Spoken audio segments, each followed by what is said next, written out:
All right, thank you, thank you. All right, thank you all for being here and welcome.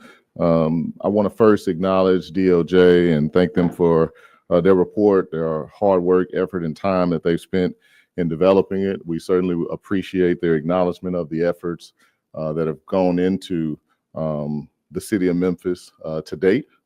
And I'm going to mostly read my remarks because I want to make sure that I get it all out. After I finish, certainly we'll open it up for some questions and answers. So before I say anything else, let me be clear that I believe that even one incident of mistreatment by the police is one too many. The report the DOJ released last night, it's going to be difficult to read. Some of the types of incidents that are described are simply not acceptable, and our hearts go out to every person who has been impacted by those actions. Hear me when I say these things, that policing in Memphis must always be ever evolving, constantly improving, and I'm confident that our team is ready to further the work of creating ongoing change. We believe that adjustments we've already begun making must continue and that they must expand. It's my job as mayor to fight for the best interest of our entire community, every member, and that's what I'm here to do today. After carefully considering the information that we received from DOJ, we didn't believe that entering into any agreement in principle or consent decree right now, before even thoroughly reading the DOJ report would be in the best interest of our community. It's crucial that the city has the time to do a thorough review and respond to the findings before agreeing to anything that could become a long-term financial burden to our residents and could, in fact, actually slow down our ongoing efforts to continuously improve our police department. The consent decree in Chicago has cost their city more than $500 million. The consent decree in Seattle has cost their city more than $200 million. In New Orleans, their consent decree has cost them more than $100 million. And from what I understand, in many cases, consent decrees are in place for at least 10 years or more. In some of these cities, crime has actually increased under a consent decree. And we can't risk that here, not in the city that I love, the city that made me everything that I am. We aren't alone in wanting to pursue a smarter way to make improvements. And we firmly believe that there is a better way. We believe we can make more effective and meaningful change by working together with community input and independent national experts than we can with a bureaucratic, costly, and complicated federal government consent decree. While the review period of this DOJ report predates my tenure as mayor, make no mistake that this administration takes the DOJ findings seriously, and we're going to review this report with an open mind to the recommendations. And while no police department is perfect, we have to strive to become as close as possible. Protecting the interests of this community is my top priority. And while we have much work to do, we are on the right track, as citywide crime has been down 13.5%. The Part 1 crimes and the more violent, those more serious crimes are down 19%. We've already begun implementing several changes within MPD, and we're committed to further progress.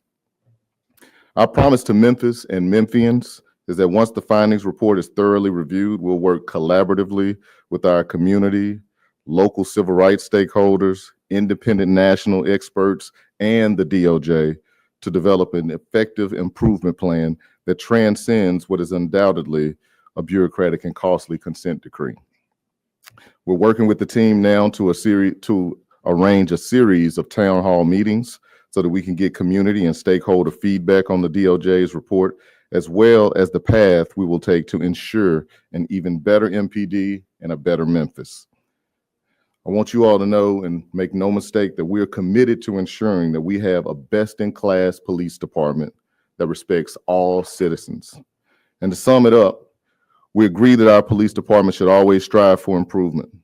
However, we don't believe that the consent decree is the most effective way or efficient way to achieve the results that our community needs and deserves. We believe that by working with all of you in our community, we can faster and more effectively work towards the outcomes that we all desire. And while I haven't been able to thoroughly read the DOJ report yet. I'm happy to take your questions about our response to the DOJ request that we immediately sign the agreement in principle towards the consent decree. So I'll stop there. And I'm also joined here with Chief Davis, as well as our Chief Legal Officer, Tanera Gibson. The Department of Justice just said at their news conference that they can sue for an injunction to enforce the tenets of this investigation. Are you prepared to go to court in order to avoid signing of the consent decree? At this point, we're working to get through the report and thoroughly vet it and understand what is being proposed there, and we'll take it from there. Mayor, I know that you said you're still viewing the report, but you've also spoken quite strongly about your concerns regarding the consent decree. Why should Memphians trust the same city, the same department that did these constitutional violations to reform itself without something like the oversight of the consent decree? Well, Memphis is a creative community. We have people in our community that are committed to various causes, and this administration is committed to doing the things that are going to get the best results for the citizens of Memphis. And we want to pull together our own process to ensure that we are making the constant changes that are needed to protect our citizens. And we're willing to make that commitment to the residents. That's why we are looking towards holding our own series of town hall meetings in response to the report and develop an improvement plan or a plan that all of us locally can agree upon. And I believe that Memphians can drive our own destiny, and we can take the recommendations and the technical assistance of the DOJ as we get there. Chief Davis, can we hear your response to the findings and also your response to residents who feel like these findings could be accurate? Yes. So our response mine is very similar to the mayor. We haven't had an opportunity to really thoroughly look at the complete report. However, modifications and changes in the Memphis Police Department have been ongoing for some time now. Significant changes have been ongoing. In some of the areas that were outlined in the report, we have made significant changes aligned with the Department of Justice, getting their support with some of the training that has been ongoing, not just this year, but in previous years. We have ongoing training and policy changes as well in the Memphis Police Department. In the last 3 years, we've changed over 700 policies in the Memphis Police Department.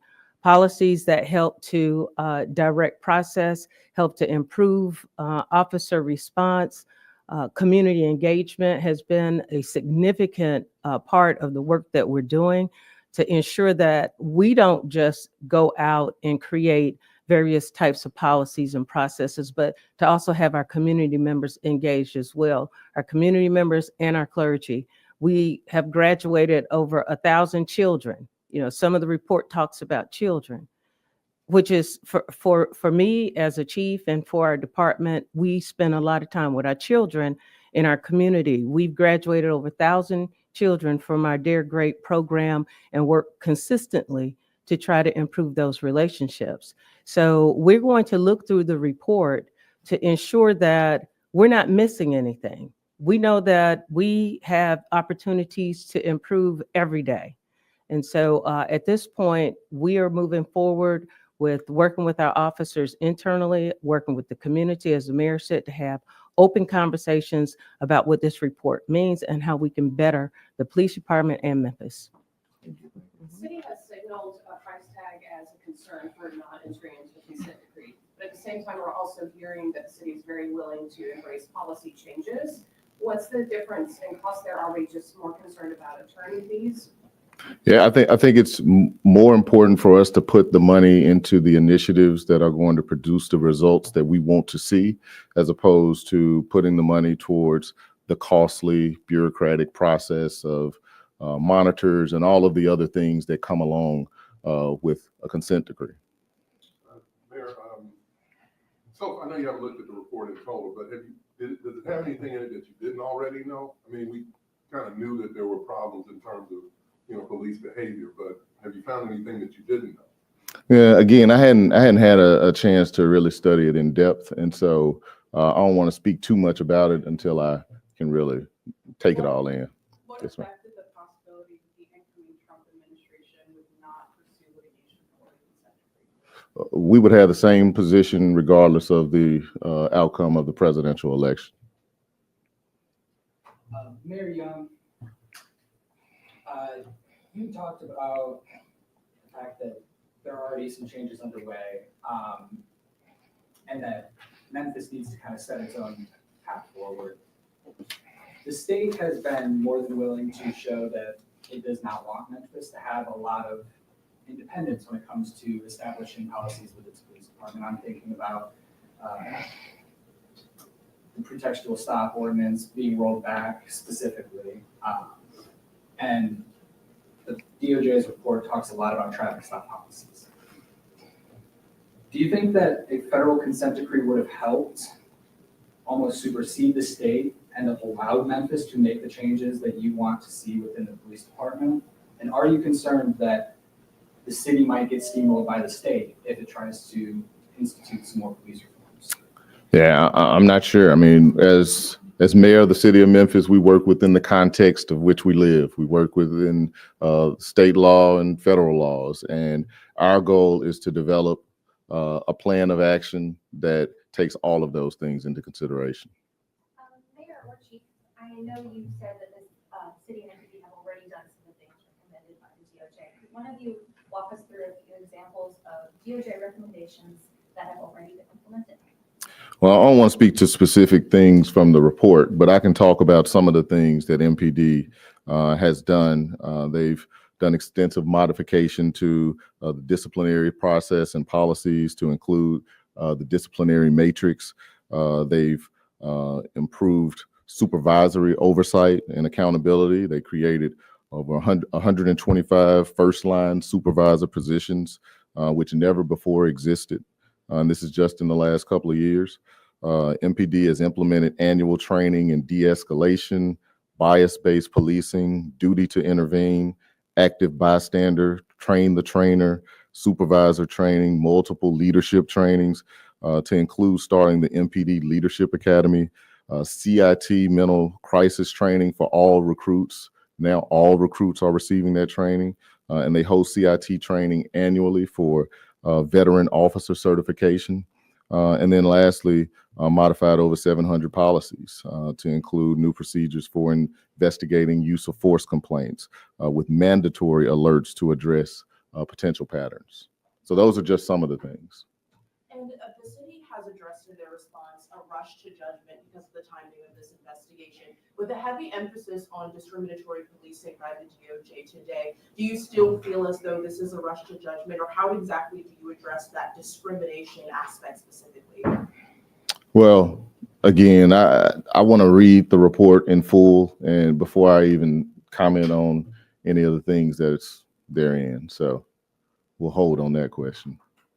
Chief, one of the things that doesn't seem to be spoken about as much is that Tennessee is an open carry state. And while it's, we hear about Second Amendment rights, in more rural parts, though that open carry law has a different effect in an urban setting like Memphis. Do you think this finding accounts for what your force is up against relative to firepower on the streets?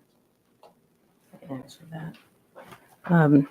Absolutely. It does create a very complex situation for our officers, especially in an open carry environment. Naturally, when you have more guns on the street, you have more encounters with police officers, especially as they attempt to keep communities safe, especially communities that have a prevalence of violence. And I think all of the things that we're talking about today, including various state laws and, firearms and crime on the street, I think it all plays a part in encounters with our officers in our community. The balance is what we try to get to make sure that we have a balance that's fair and impartial and constitutional as well. So it's definitely a challenge. Memphis is an anomaly, but we're up to the challenge, and our officers have been agile, our supervisors have been agile, and we look forward to the progress that we know that we can make in the city of Memphis. There's been a lot of discussion about how a consent decree could affect the finances of Memphis and how much it could cost. The DOJ report is very detailed and provides specific examples of how citizens in Memphis are affected by police misconduct on a daily basis. By saying you're not going to a consent decree, where do the citizens of Memphis point to for accountability and responsibility for what has happened at the police department? Well, I think your point is based under the premise that the consent decree is the only way to get the results that we all seek to find. And our goal is to develop a process that is community-based, where we locally can agree on how we're going to get the results that all of our citizens want. As mayor, I'm accountable. All right. Mayor Young, I have one question. All right. This will be the last one. Go for I know it. you said you hadn't read the report. Something that hadn't been mentioned when this investigation was announced, but was mentioned in the report and the findings, was the Memphis Police Department's CIT division and how it responds to mental health calls. Specifically, it referenced a lot of that other cities, they have non-police responses and also have police officers trained in crisis intervention. Are there any discussions going on within your administration to make a mental health response division that is not based out of the police department, something kind of in line with what the DOJ referenced in other cities? Yeah, just the other day, Chief Davis and I were at Alliance Healthcare and looking at their new space and how they'll be able to partner with MPD on issues related to individuals that are experiencing mental health crises. So we're always looking at ways to expand opportunities to support those that have mental health issues. Again, I hadn't dug into the report, but certainly we always want to support those individuals that have those mental health challenges. All right. Well, I want to say thank you to everybody for being here. We really appreciate it, and I'm sure there'll be more conversation to come. Thank you.